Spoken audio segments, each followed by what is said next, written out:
오늘 함께 읽은 봉독한 말씀 중심에서 그리스도로 옷 입은 자라는 제목의 하나님 말씀 함께 상고하겠습니다.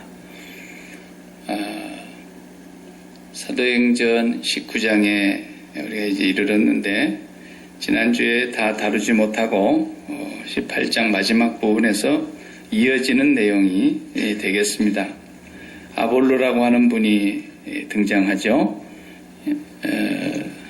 24절인데 18장 24절 이제 여기서부터서 3차 전도 여행이 지금 시작되고 있는 것입니다.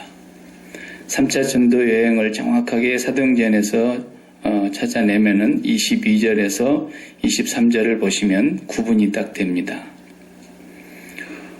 가이사라에 상륙하여 올라가 어디로 갔다는 얘기입니까? 예루살렘 교회 제자들을 만나러 갔다는 뜻이죠. 그리고 교회의 안부를 다 묻고 다시 본인을 포송해줬던 안디옥 교회로 내려갔다 그런 얘기예요. 그리고 얼마 있다가 그랬으니까 얼마인지는 모르지만 자관 조금 쉬었다가 다시 3차 전도 여행을 준비하고 있는 기간이라고 봐야 되겠죠. 얼마 있다가 떠나 갈라디아로 부르기아 땅을 차례로 다니며 앞에 2차 전도 여행 때 만났던 사람들 다시 한번 또 이렇게 제자들의 마음을 굳게 하면서 계속 지나가고 있는 과정입니다. 이 3차 전도 여행의 우리 첫 번째 시간을 본다고 보시면 됩니다.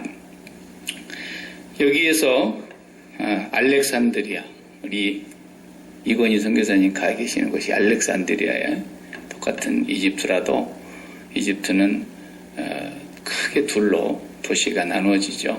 그래서 알렉산드리아도 고대에 아주 대단한 교회가 부흥했던 그런 도시였는데 지금은 좀 이집트는 콥틱 교회라 그러죠. 그 교회들이 생명력이 거의 없어졌어요. 이제 그 교회가 다시 한번 하나님께서 들어 쓰시면 많은 열매들이 일어나고 부흥이 일어나기를 바라는데 그 알렉산드리아 지방에서 나신 분인 것 같아요. 이 아볼로가 복음을 전하러 다니는데 오늘 본문에 보면은 에베소에 이르렀습니다.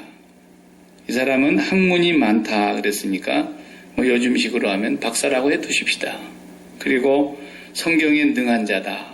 또 이렇게 말씀하는 거 보니까 당시에는 뭐 신약은 없었을 테니까 구약의 유대인들로서 유대인 성경인 구약 성경을 이 사람도 아주 그냥 잘 아는 그런 성경에 능한 학자라고 보겠습니다. 일찍이 이분이 하나님의 도를 배웠습니다. 그리고 열심히 예수에 관한 것을 자세히 말하며 가르쳤다 그랬습니다. 예수님에 대한 것을 가르쳤다고 하는 것은 구약에도 예수님을 얘기하고 있으니까 구약에 예언되어 있는 그리스도를 소개하고 또 그 예수님이 오셔서 어떤 일을 하실 것이고 또 그분이 누구인가 이런 것에 대해서 성경에 나타난 대로 그저 잘 알고 계셨다 볼 수 있습니다.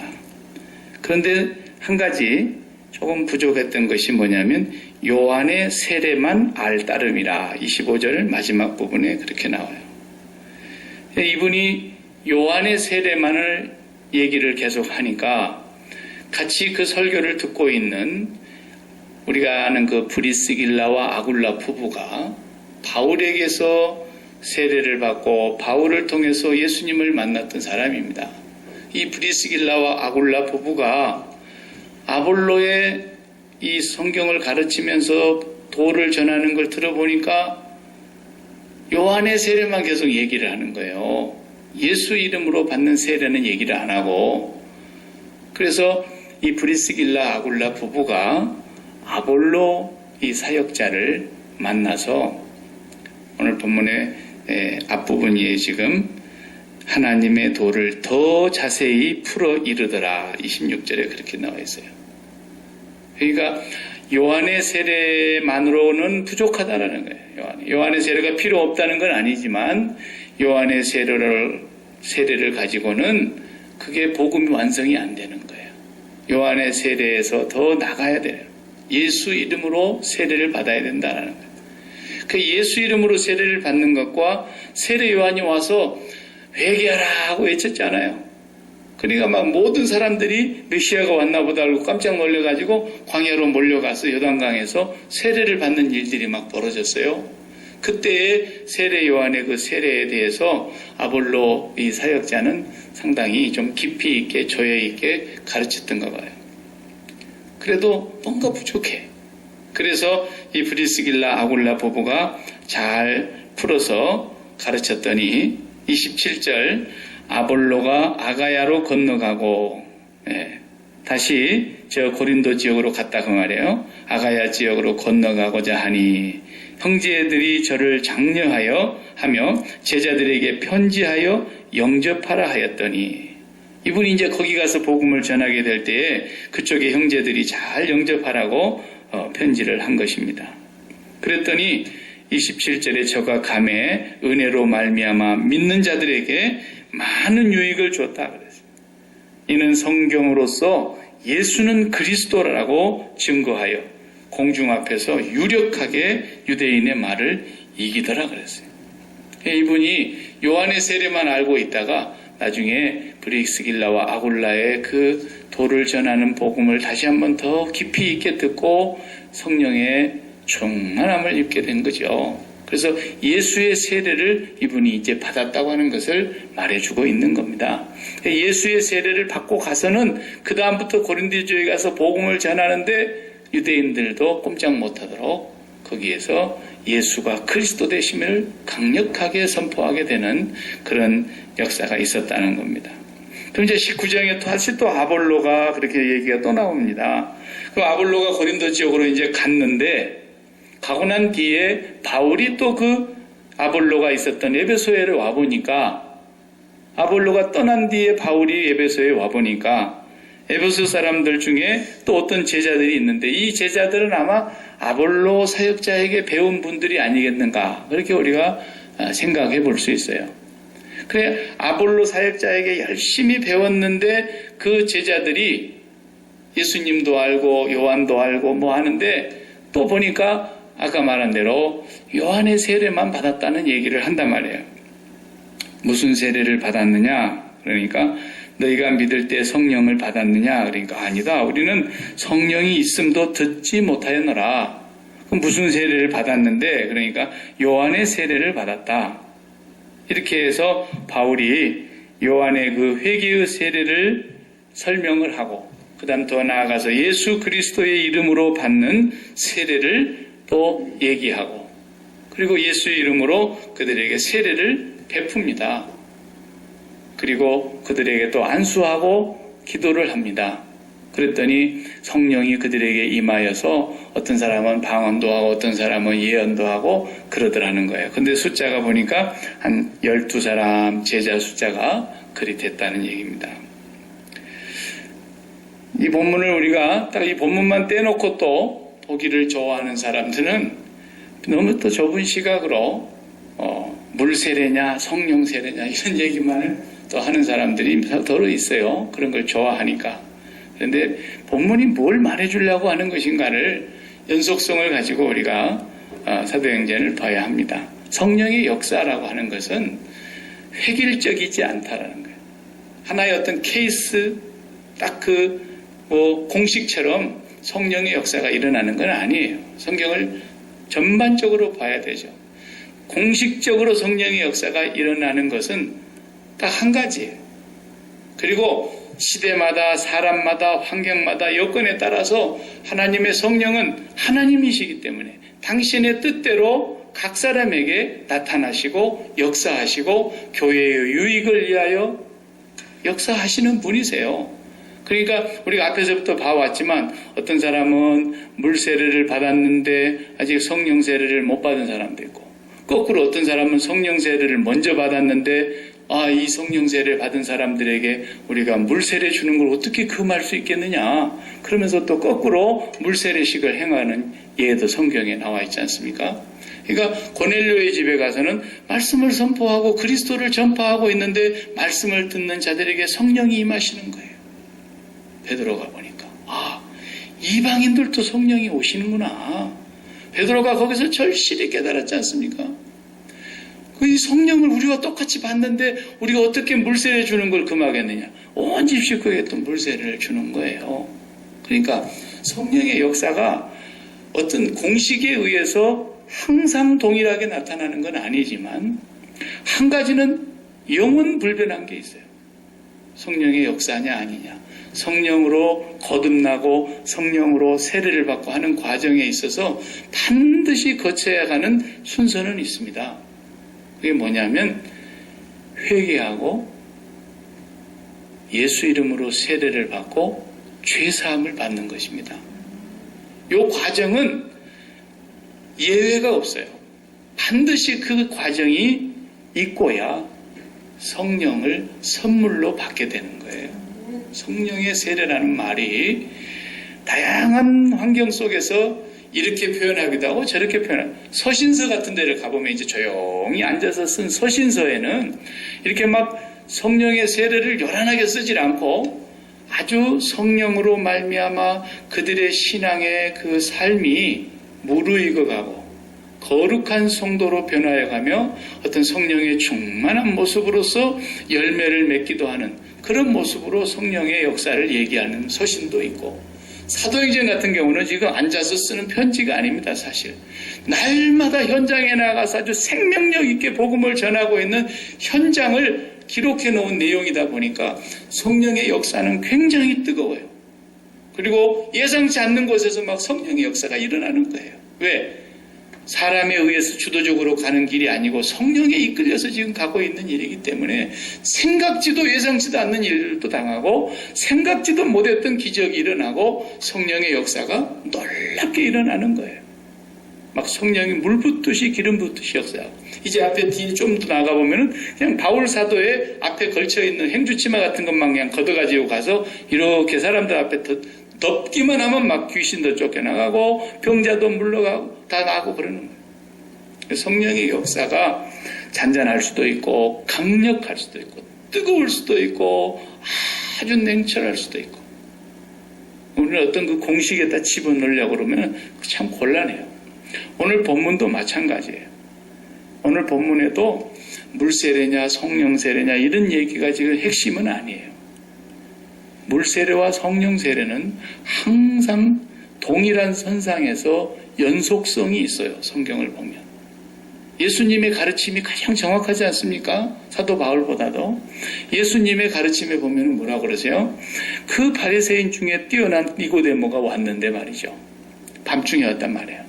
사람들의 눈을 의식해서 내가 대통령을 만나러 가는 것이라고 하면 당당히 가겠지만 상당히 지위가 높은 사람이 지금 바리새인들의 눈 밖에 나가지고 아주 어떻게 하면 저걸 없앨까 지금 생각하고 있는 그 예수를 만나러 간다는 건 쉬운 얘기가 아니죠. 자기 위신도 있는 거고 대외적인 눈치도 봐야 되는 거고, 그러니까 밤중에 조용히 가가지고 뭔가 이 사람도 마음에 한 가지는 캥기는 게 있는 거예요. 예수님 보고 뭐라 그럽니까? 딱 와서는 말이, 당신이 하나님께로부터 오시지 않았다면 당신이 이런 일을 하실 수 없다는 걸 나는 압니다. 당신이 하나님께로부터 오신 선생인 것을 내가 압니다. 이런 거예요. 그러니까 그것만도 상당한 고백입니다. 왜? 당신이 하는 일을 보니까 당신이 하나님과 연결되어 있지 않고 하나님의 나라에서 오신 분이 아니고서는 도저히 일어날 수 없는 표적과 이적이 있단 말이죠. 니고데모는 그것을 밤중에 와서 고백을 하니까, 그렇지, 이렇게 예수님이 좀 나가야 이제 대화가 되는 거 아니에요? 네. 근데 느닷없이 거기다 대놓고, 사람이 물과 성령으로 나지 아니하면 하나님 나라에 들어갈 수 없어.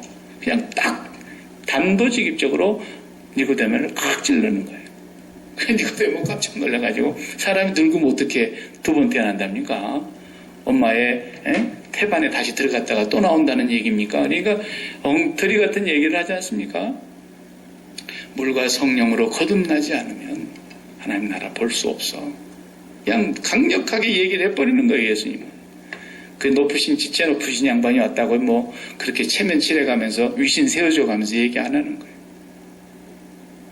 물과 성령으로 세례를 받아야 된다. 이것은 항상 연속선상에 있는 것이고, 어떤 거 하나를 무시하고 그럴 수 없는 거예요. 분명히 메시아가 오기 전에는 엘리야가 먼저 와야 되겠다 하리라 했는데 그 엘리야를 세례 요한이라고 했지 않습니까? 그 세례 요한이 와서 예수님의 그 길을 예비하는 사람이었고 광야에서 외치는 자의 소리라 그랬어요. 자기는 소리다, 소리. 네가 누구냐? 나는 소리야. 그랬어요. 자기 이름이 소리.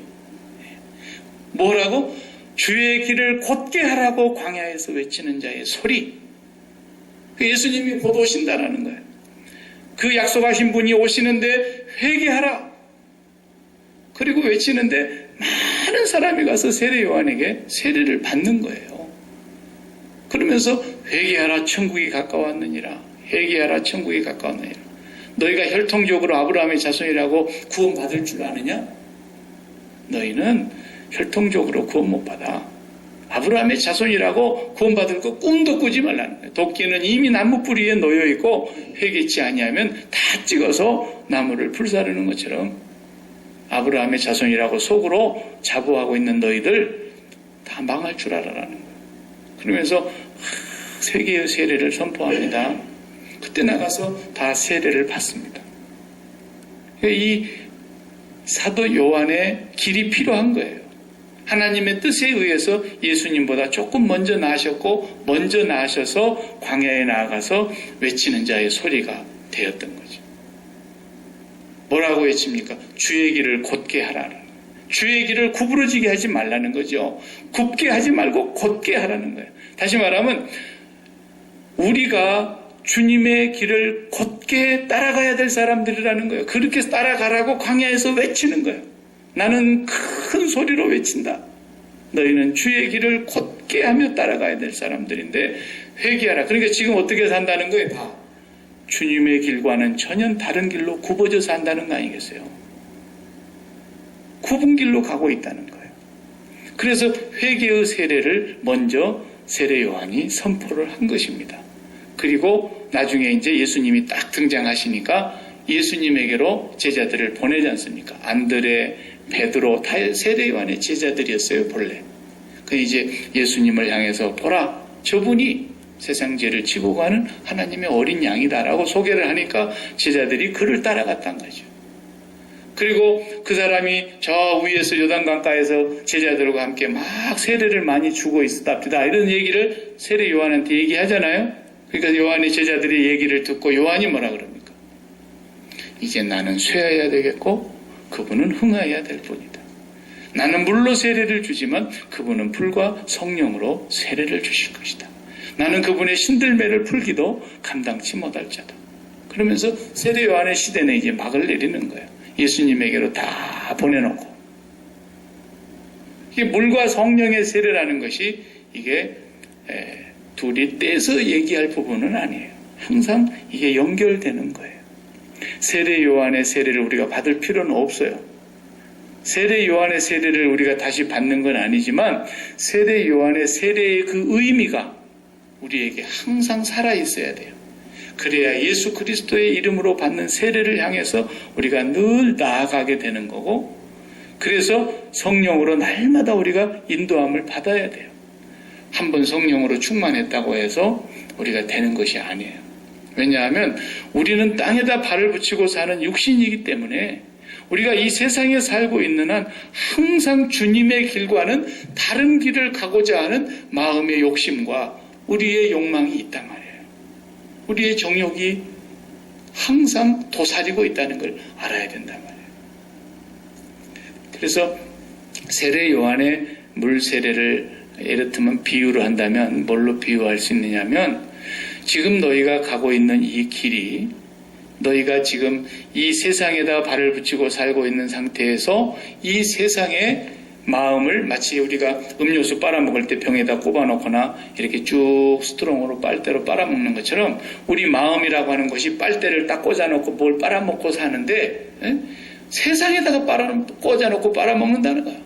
세상의 기쁨, 세상의 가치, 세상의 성공, 세상의 행복, 세상의 모든 좋다고 하는 것들을 다 우리 마음이 빨아먹으려고 하는 그 본성이 우리한테 있어요. 그냥 그것은 죽을 때까지 안 없어집니다, 여러분. 그래서 그걸 옛날에는 어떤 사람은 막 없애보려고 오히려 그걸로 금욕주의, 금식하며 금욕하며 밥을 적게 먹으며 이러면서 노동만 하면서 그것이 이제 대개 보면 수도원 같은 운동에서 많이 일어났던 거죠. 그렇다고 해서 그게 없어지질 않아요. 그래서 유명한 그런 얘기가 있지 않습니까? 어떤 사람이 훌륭한 수도사가 있는데 그 수도사가 돌을 닦고 있는데 이가 막 정말 세상을 뒤로하고 하나님만 바라보고 주님만 의지하고 살려고 돌을 닦고 있는데 그냥 마귀가 와서 귀 옆에다가 속닥속닥 했단 말이에요. 뭐라고 얘기했냐면 당신의 형이 저 캔터베리의 대주교가 됐다. 그 소리가 귀에 딱 들리는데 그냥 화가 확 나는 거야. 그냥. 내가 그놈보다 뭘 못하길래 내가 그 자리에 그곳이 갔냐 이거죠. 자기 속에서 그냥 그런 마음이 쑥 올라오면 돌을 닦고 있는데도 안 되는 거예요. 절대로 안 됩니다. 이게 불교가 왜 거짓말이냐 그러면은 불교인들이 이런 소리 들으면 막 난리를 치겠지만 절대로 자기 속에서 일어나는 그 욕망을 색즉시공, 공증시색 뭐 이런 거 얘기하잖아요. 그래가지고 이 세상은 다 없는 거니까 눈에 보이는 거 다 공이고 아무것도 아닌 거니까 그러면서 맨날 주문을 내오고 자기 마음속에서 이 세상과 인연을 끊으려고 그러고 그래서 산속 깊이 들어가고 돌을 닦고 자기도 그냥 중얼거리면서 잡념을 없애려고 염주화를 돌리고 별 굿을 다 하지만은 밤이면 가발 쓰고 내려와가지고 술 먹고 싶고 이상야릇한 곳에 쫓아다니고 싶고 그런 사람들이 부지기수입니다. 그리고 계곡이 얼마나 좋아하고 조상 다 잡아먹었어요. 안 되는 거예요. 톡 까놓고 얘기지만 성철 스님 같은 분들이 그렇게 그 많은 세월을 뭐 7년인가 8년인가를 등을 땅에 한번 대보지 않고 그냥 사셨다잖아요. 잠을 자도 그냥 앉은 채로 자고 얼마나 도를 열심히 닦았어요. 그래도 마지막에 출가했던 사람이 그렇게 훌륭한 정말 도를 닦고 어디까지 올라갔다고 사람들은 그를 높이지만 피라 그러면서 돌아가셨잖아요. 자기 자식 이름을 부르면서 갔다고요. 뭘 끊어요? 끊기는 절대 못 끊는다니까. 사람이 그걸 끊을 수 있으면 예수님이 왜 왔겠어요? 그러니까 우리가 무슨 도 닦는다고 해서 될 일도 아니고요. 우리가 날마다 성경책을 펴놓고 성경책만 들여다본다고 해서 죄가 사라지는 건 아닙니다. 그래서 물과 성령으로 세례를 받는 이 삶이 항상 연속성이 있는 거예요. 매일매일 한 번으로 끝나는 기독교의 의식이 아니에요. 이것은 현재형이고 진행형이고 계속되는 것이고 매일매일 반복되는 거예요. 그걸 아셔야 돼요. 그래서요, 그 애들 동화책에 그런 거 있지 않습니까?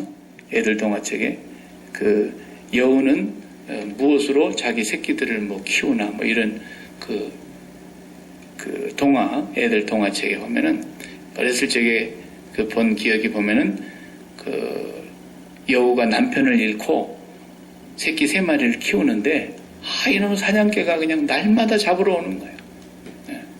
그 사냥개가 그냥 자기 여우 새끼들을 잡아먹을까 봐서 그리고 그냥 애미도 잡아먹으려고 그러니까 늘 무서워가지고 조심조심 하는데 하루는 막 이 레인저 사냥개가 그냥 죽을 힘을 다해서 뒤를 쫓아오는데 도무지 잡히게 생겼어. 그러니까 띠다띠다 안 돼가지고 그냥 이 물속으로 쏙 들어가 버렸어요. 첨벙 떠져 들어갔어요. 물속으로 들어가는 순간에 이 사냥꾼의 개코가 냄새가 딱 끊어졌어. 여기 와가지고 아무리 봐도 없어. 금방 내 앞에 있었는데 이놈이 어디로 갔나. 물속으로 들어가 버렸어요. 사냥개를 피했어. 그러니까 냄새가 딱 끊어지는 순간에 사냥개가 결국은 자기를 못 잡고 다시 허탕치고 도망가고 그러는 거예요. 그러니까 냄새가 끊어지면 못 잡습니다. 아무리 사냥개가 개코라 할지라도 냄새를 가지고 찾아가는 건데 이 냄새만 자르면 끝나는 거예요. 그게 마치 그런 것과 같아요. 세례 요한의 세례라고 하는 것은 우리가 세상에 살다 보니까 너무 세상 냄새가 나는 거예요. 너무 세상 냄새를 풍기고 살고요. 너무 세상이 좋은 부분이 많은 거예요. 그러니까 마귀는 계속해서 우리를 쫓아오는 겁니다. 뭔 냄새 맡고? 세상 냄새 맡고. 사냥개 쫓아오듯이. 그러니까 우리 인생이 날마다 사냥개한테 쫓겨다니는 여우 같아요. 우리가 그 고상한 표현으로 뭐 높은 이상, 먼 꿈, 뭐 비전, 뭐 좋은 소리를 다 하죠. 그렇지만 따져놓고 보면 그게 속내막은 매일 사냥개한테 쫓겨가고 있는 거예요. 그것을 쫓아가는 겁니다, 우리가. 이 세상이 바라고 있는 그 비전, 이 세상이 바라고 있는 그 소망, 이 세상 사람들 좋다고 하는 그 뭔가 좋은 가치를 날마다 우리가 그걸 가지려고 막 쫓아가는데 마귀가 그걸 만들어 놓고 우리가 그걸 향해서 부단히 쫓아가는 것 같지만 우리 날마다 쫓겨가는 거예요. 날마다 쫓겨가고 있는 거예요. 거기에. 근데 그 냄새가 딱 끊어져야 된다는 거예요. 세상 냄새가 딱 끊어져 가지고 더 이상 냄새를 맡으려고 해도 냄새가 안 나서 개가 그냥 고양이가 그 여우를 못 잡고 물러나는 것처럼 마귀가 우리를 계속 냄새를 풍기면서 가는 그 길을 딱 자르면 이제 우리가 돌아서야 된다는 거예요.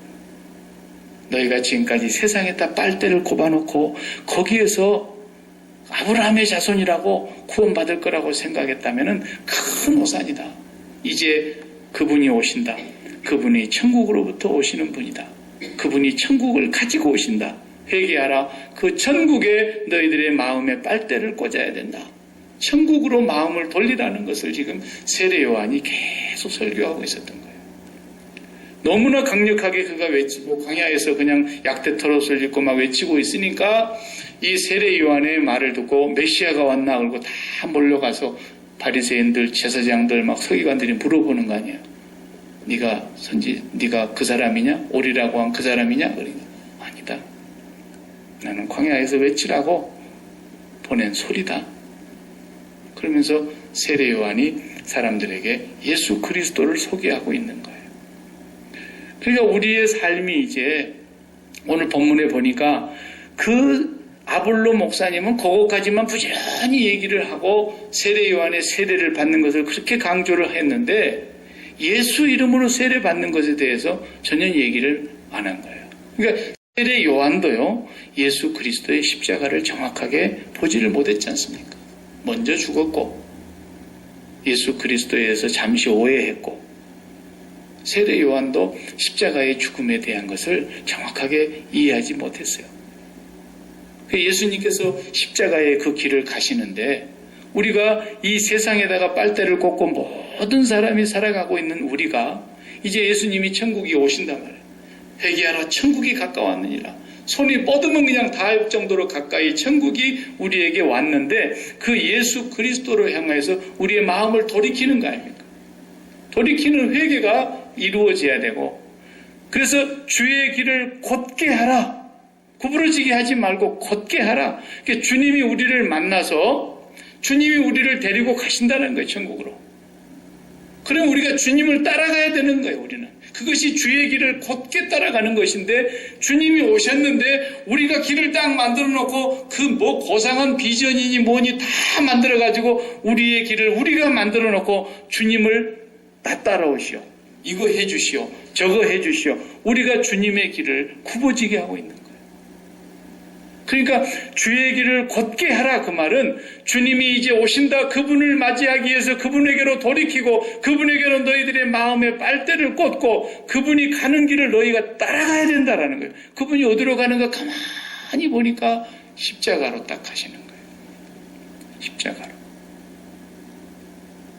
그래서 네가 그분과 함께 연합하자. 그분과 함께 연합해서 십자가에서 같이 죽음의 길을 가고 네가 그 십자가를 지고 갈 때만 나를 따라올 수 있다.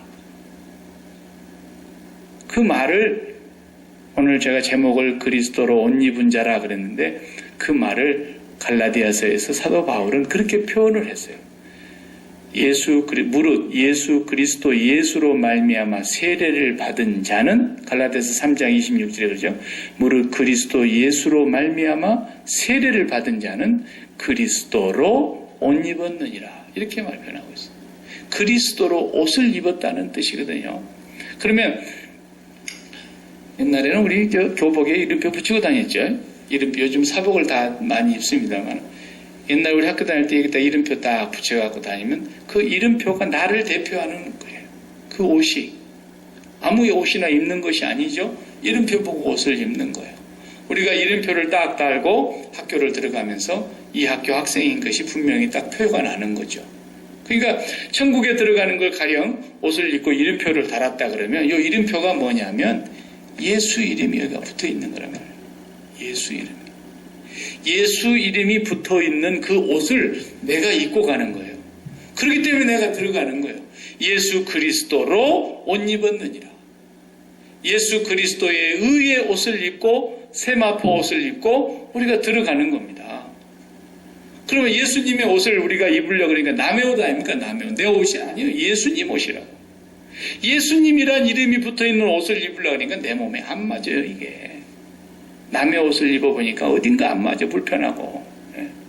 그러니까 예수님의 옷을 내 옷으로 딱 맞게 입으려면은 예수님이 내 안에, 내가 예수님 안에 연합이 되어야 된다는 거죠. 그래서 예수님과 내가 연합이 돼서 하나가 될 때에 예수님이라는 옷이 딱 내 몸에 맞는 거예요.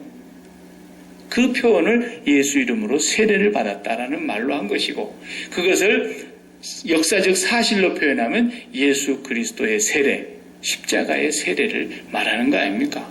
예수 그리스도와 함께 죽음으로 세례를 받는 거고, 예수 그리스도의 부활로 함께 영생에 이르는 것인데, 그 예수 그리스도의 세례를 받는 삶이 우리에게 절대적으로 요구되는 것이라는 거죠. 요한의 세례만 갖고는 안 된다는 거예요. 요한의 세례는 우리의 잘못된 것을 멈추고 이제 더 이상 세상 냄새 쫓아가지 말고 여기서 세상 냄새를 끝내고 이제 오시는 예수 그리스도를 향해서 마음을 돌이켜라. 예수 그리스도가 오면 우리 인생 뭐 팔자 바꿔줄 줄 알았는데 이래 보고 있는데 예수님이 십자가에 가서 덜컥 거기서 매달려 죽으시는 거예요. 그 세례의 길로 우리도 같이 가서 예수와 함께 이 세상을 쫓아갔던 모든 세상 냄새를 맡고 쫓아갔던 모든 것에서 우리가 죽으면 마귀가 쫓아오다가 우리한테 세상 냄새가 더 이상 안 날 거 아닙니까? 끝났다 이거 세상. 끝났다. 매일매일 십자가를 바라다 보라는 것은 그걸 확인하라는 거예요. 너는 끝났다. 더 이상 너는 세상에 소망이 없는 자야. 너의 소망은 오직 하늘에 있고 너가 샘는 진정한 참 생명은 위에 감추어져 있는데 그리스도 예수 안에 하나님께 감추어져 있고 너는 날마다 찾고 구하고 두드려야 될 것이 거기 있는 거야. 땅의 것을 찾지 마라 라고 매일매일 십자가에 달리신 주님은 우리에게 그것을 말씀하시는 거예요. 그것이 바로 예수님의 옷을 입혀주는 거예요. 우리가 성령으로 세례를 받은 사람들은 예수 그리스도를 다 주라고 시인한다 그랬죠. 예수가 그리스도라고 아볼로 목사님이 나가서 이제 확신 있게 선포하면서 예수가 그리스도입니다라고 유대인들을 이기고 예수 그리스도를 담대하게 선포하는 그 아볼로 목사처럼 우리가 예수 그리스도가 분명히 나의 구세주이시며 나의 왕, 나의 하나님이라는 걸 성령으로 말미암아 우리가 고백하고 산다고 한다면 이제 주의 길을 곧게 하라는 거예요. 이제는 네가 가는 그 길을 만들어 놓고 예수님을 보고 네 길을 따라오라고 그러지 말고 너는 이제는 무조건 예수님 가신 길로만 따라가라는 거예요. 이 사람이 예수 이름으로 세례를 받은 사람이고 이 사람이 바로 성령으로 세례를 받은 사람이고 그렇지 않고는 예수 그리스도의 그 십자가의 길로 따라가지 않냐고 언제나 자기의 소원과 자기의 욕망과 이 세상에다가 뭔가를 빨대를 꽂아놓은 데서 거기서 나의 인생의 삶의 의미와 행복과 가치를 찾으려고 하는 그 삶이 끊어지지 않을 거라는 거예요. 이 사람은 사단이 끊임없이 쫓아갑니다. 왜? 계속 세상 냄새를 풍기니까 사냥개가 그냥 그 여우 잡으러 쫓아가듯이 끝까지 쫓아가네. 마귀가 우는 사자처럼 그를 달려들어서 날마다 그의 삶을 멸망의 길로, 파멸의 길로, 실패의 길로, 좌절과 절망과 그냥 자살하고 싶은 그런 길로 막 몰아가는 거예요. 계속 인생을 파멸로 가버리고. 그러나 우리가 예수 그리스도 안에서 날마다 기도해야 하는 이유가 바로, 기도하지 아니하고는 절대로 우리가 성령으로 충만한 삶을 살기가 어려워요. 매일매일 주님을 붙잡고 우리의 기도가 끊임없이 쉬지 말고 기도하라, 쉬지 말고 기도하라. 이것이 오늘 본문에서 우리에게 말씀해 주려고 하는 것입니다. 아볼로 목사가 얘기한 요한의 세례만 가지고는 안 돼. 절대 안 돼. 예수 이름으로 세례를 받아야 돼. 예수 이름으로 세례를 받아야만 그 사람이 진정으로 성령의 이끌림을 받아서 물과 성령으로 거듭난 삶, 물과 성령으로 하나님의 나라를 보는 삶을 살아가게 된다는 거예요. 저는 구약을 볼 때마다 구약에서 늘 제가 강조했지만 성령이 충만한 사람들이 구약에 많이 있습니다. 그러나 그 그림으로 봤을 때 가장 완벽한 하나의 십자가 내부 설계도, 예수 그리스도의 복음을 가장 적나라하게 제대로 설계도로 그려보라 그러면 누가 나오느냐? 욥이에요. 욥. 정말 예수 그리스도의 십자가의 내부 설계도라고요. 우리가 이 건물을 설계도 놓고 지금 올라가고 있지 않습니까? 설계도를 보면 건물이 보이잖아요. 네. 그런 것처럼 그 설계도를 봤을 때의 실체가 보이는데 구약의 욥이 바로 그런 분이에요. 그 욥을 보세요. 나라고 하는 것은 언제나 제가 말씀드립니다마는 나라고 하는 것은 뭔가 저쪽에 너라고 하는 상대가 있어서 반드시 내가 있는 거라 그랬죠. 그러니까 욥은 보세요. 자식이 열이 있었으니까 아버지예요. 아내가 있었으니까 남편이고요. 돈이 너무 많고 재산이 많았으니까 부자라는 나의 의식이 또 있었고요. 사회적으로 동방에서 제일 가고 읍등가는 VIP라고요. 이 사람은 나가 충만해 있는 사람이고 자의식이 굉장한 사람이라고요. 요즘 말로 하면은 지위도 있고 명예도 있고 돈도 있고 뭐 자식들도 잘 돼 있고 모든 걸 다 갖추고 있는 부러울 것이 없는 동방에 으뜸 가는 사람이란 말이죠. 그 정도 나라고 하는 의식이 충만해 있었던 사람이 어느 날 그 나가 없어지는 걸 봐요. 자식 10명이 다 죽어버리니까 아버지라는 게 없어져 버리잖아요. 누가 자기를 보고 아빠를 할 사람이 누가 있습니까? 아빠됨이 없어져 버리는 거예요. 그리고 부인이 그냥 하나님 저주하고 죽으라고 막 악담을 하고 집 나가니까 남편됨도 없어져 버리는 거예요. 그 많던 재산이 한순간에 다 그냥 하늘에서 재앙이 내려와가지고 사단이 싹 없애버렸더니 VIP라고 하는 자기 의의가 다 없어져 버려요. 아무것도 없어져 버립니다. 거기다가 내놓고 몸뚱아리 하나 겨우 살았는데 병까지 얻어서 다 죽어가게 생긴 모습이 되니까 자신이라는 게 없어져 버려요. 아무것도 없는 그 상태에서 잿더미에 앉아서 고작 위로한다고 와서 친구들이 하는 말이 전부 다 그 쓰라린 곳에다가 소금물을 끼얹는 것처럼 가슴 아픈 소리만 하고 있잖아요. 친구들이. 속이 터지는 얘기만 하고 말이죠. 그러니까 욥은 자기가 없어지면서 아무것도 없어지는 그 상황 속에서 비로소 뭐라고 얘기합니까? 옛날에는 내가 귀로 주님을 듣기만 했는데 이제는 눈으로 주님을 배웁니다. 거듭난다는 말은 그런 뜻이에요. 본래는 우리 자연인으로 살아갈 때는 전부 자식 앞에 아빠, 엄마, 그리고 직장에 나가서는 무슨 자기의 어떤 위치, 그리고 사회적인 어떤 위치, 또 교회 와서 어떤 위치, 그게 난 줄 알죠? 아무것도 아니에요, 그거. 그게 다 죽고요. 제1번의 자리에, 너의 자리에 하나님 한 분을 제일 처음 만난 것처럼 만나는 그것이 거듭나는 거예요. 그분을 처음 만나요. 내 인생 태어나가지고 처음으로 만난 분이 하나님이다. 이게 다시 태어나는 겁니다. 그분을 통해서 나를 발견하는 거예요. 최초의 나를 만나는 거예요. 나는 피조물이었고 나는 죄인이었는데 저분이 나를 만들었고 저분 때문에 내가 있고 저분으로 말미암아 내가 자녀가 되었구나. 거기로부터서 우리 거듭남이 출발하는 거예요. 그러니까 이 세상에 사는 동안에 나라고 하는 것이 철저하게 없어져 버려야 되는데 그게 뭡니까? 네가 네 자신을 부인하지 아니하면 그 말이에요. 예수님께서. 그리고 네가 그 십자가를 지고 나를 따르지 않으면 결단코 나하고는 거리가 멀어. 매일매일 나의 나됨은 네가 있어서 나가 아니에요. 아시겠어요? 네. 자식이 있어서 아빠가 아니라고요. 그게 우리 일본의 나가 아니에요. 절대로. 매일매일 나의 나됨을 첫 번째로 눈을 뜨면서 만나는 것은 아버지. 오늘도 아버지가 살아계셔서 내가 나됐구나. 그 아버지가 예수 그리스도를 통해서 십자가에서 나를 구속해 주심으로 내가 아버지의 자녀가 되어서 오늘 또 나의 나됨을 확인한 가운데 그 하늘로부터서 나의 나됨을 확인시켜주는 그 나가 일본의 나고 거듭난 나고 하나님의 백성인 내가 그 다음에 자녀에게로 보냄을 받는 거고 직장으로 보냄을 받는 거고 이 세상을 향해서 파송을 받는 것이에요.